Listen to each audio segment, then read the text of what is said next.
Eh bien, vous le savez, je suis emballé par les nouveaux outils de masque qu'on retrouve dans Lightroom Classic 11, Lightroom ou encore Adobe Camera Raw. Je trouve que ces outils-là sont extrêmement performants et très efficaces. Et surtout, ce que je trouve intéressant, c'est qu'ils nous ouvrent des espaces créatifs qui sont formidables. Et aujourd'hui, c'est beaucoup moins un tutoriel sur ces outils-là, mais c'est beaucoup plus la réalisation d'un projet créatif à partir d'une photo qui peut sembler très banale, mais avec ces outils-là, voici vers quoi on est capable donc d'amener celle-ci. Je pense que ça vaut la peine d'explorer ce projet-là. Voilà donc ce qu'on examine maintenant.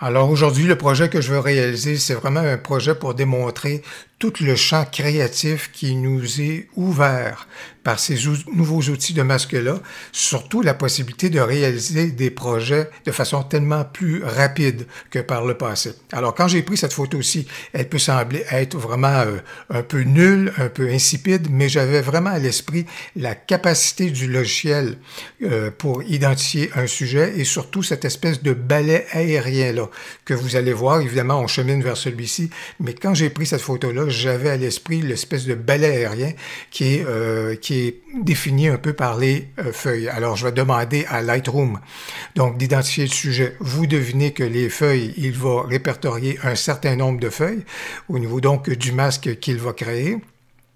Et quand je regarde tout cela, si je veux ajouter davantage de feuilles, et peut-être que je ferai justement cela, alors dans ce cas ici, au niveau ajouter, j'irai peut-être vers l'outil de gamme de couleurs et je lui demanderai à ce moment-là d'ajouter.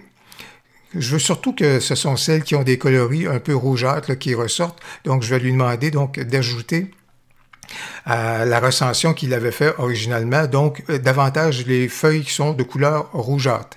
Bien sûr, je pourrais également lui dire, j'aimerais ça rajouter celles qui sont un peu jaunâtres, mais vous allez voir que peut-être avec ce que j'ai à l'esprit, en tous les cas, celles qui sont davantage de couleur rougeâtre, là, conviennent très bien. Alors ça, pour cela, au niveau donc de mon outil, c'est très bien.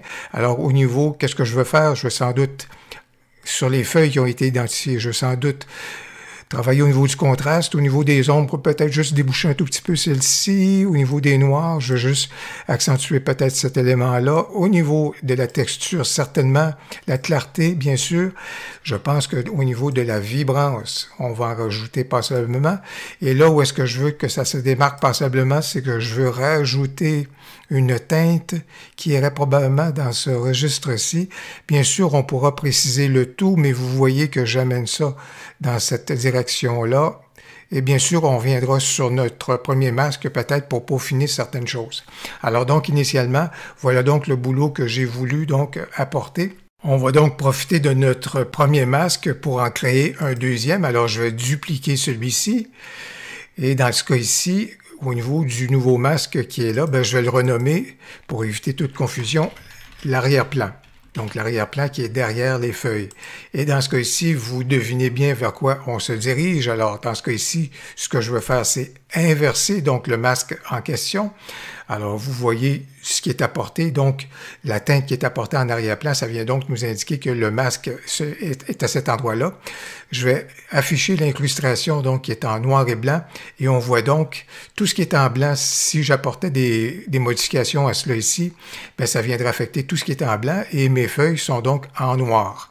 Je souhaite avoir davantage de présence de la part des feuilles. Alors la première chose que je vais faire ici, je veux éliminer tous les effets que j'ai apportés dans le premier masque pour pas que ça s'applique dans le deuxième masque, dans mon arrière-plan. Et dans ce cas ici, ce que je vais faire, c'est que je vais, dans ce cas ici, tout simplement supprimer l'outil de gamme de couleurs qui m'a servi tout à l'heure, juste pour récupérer davantage de matière. Et je veux vraiment avoir davantage de feuilles qui vont être là. Alors pour ce faire, dans ce cas ici, c'est que je veux soustraire davantage de feuilles à mon nouveau masque et je vais profiter donc de l'outil de gamme de couleurs pour m'assurer que les feuilles qui sont en magenta apparaissent de façon nette au niveau donc de mon masque. Alors, je vais donc cliquer ici sur cette teinte-là et vous voyez juste ici, ça l'a bien répertorié partout où est-ce que la teinte magenta est utilisée au niveau de mes feuilles. Ça vient donc de créer quelque chose qui est très intéressant. À partir de là, donc, je peux peut-être juste un tout petit peu juste vérifier et affiner peut-être la résultante, juste pour voir si ça me permet de cerner davantage mon masque. Je dirais que je ne veux pas trop perdre de matière au niveau des feuilles, alors je vais laisser ça à ce niveau-ci. Alors, à partir de là, maintenant, tout ce que je vais faire ici va s'appliquer donc à l'arrière-plan, et vous savez vers quoi on chemine, la sous-exposition. Donc, vous voyez que je commence déjà à créer mon balai aérien. Au niveau du contraste, on va en appliquer passablement comme ça va déjà créer évidemment davantage de noir.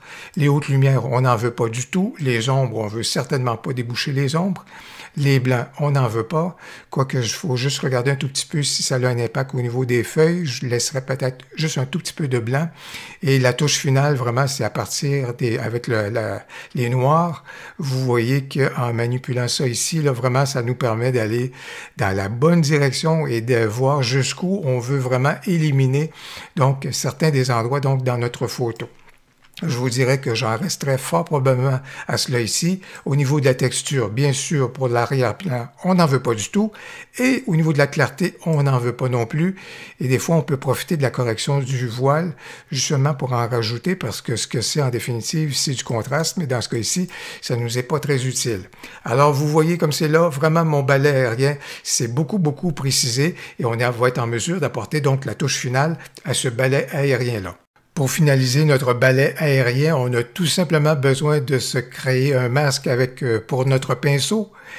Et avec lui, et avec ce dernier, on va être en mesure, en amenant l'exposition complètement à -4 et évidemment en diminuant les noirs énormément avec celui-ci. Et puis la taille est là, le contour progressif est à 0. J'ai juste besoin de me déplacer donc dans ma photo pour aller aux endroits où est-ce que je veux éliminer certains des éléments, tout simplement en faisant survoler le signe plus des éléments que je veux effacer. Alors voilà donc quelque chose qui nous permet donc rapidement d'éliminer donc et de peaufiner notre masque et notre photo. Et dans ce cas-ci, justement ici, j'ai juste besoin de faire cela comme ça et ça va faire disparaître ces éléments-là, tout comme cette région-ci. Bien sûr, on peut revenir dans notre premier masque si on voulait modifier la couleur donc de nos feuilles. Je ne le ferai pas, mais tout simplement en revenant dans notre sujet, ça nous permet donc de retrouver notre palette de couleurs et d'ajuster la couleur à notre guise à ce moment-là et selon la créativité que vous voulez donc déployer au niveau de votre photo. Et bien voilà donc comment on est capable de réaliser un très beau projet créatif grâce aux outils de masque dans Lightroom classique. Et vous voyez, on est capable de passer de quelque chose qui était somme toute assez banal à quelque chose où est-ce que la créativité vraiment, elle est capable de s'éclater. J'espère que la vidéo a été inspirante pour vous. J'espère que vous l'avez aimé. Si c'est le cas, n'hésitez donc pas à cliquer sur j'aime et surtout n'hésitez pas à commenter. J'ai bien hâte de vous lire. Au plaisir, à la prochaine.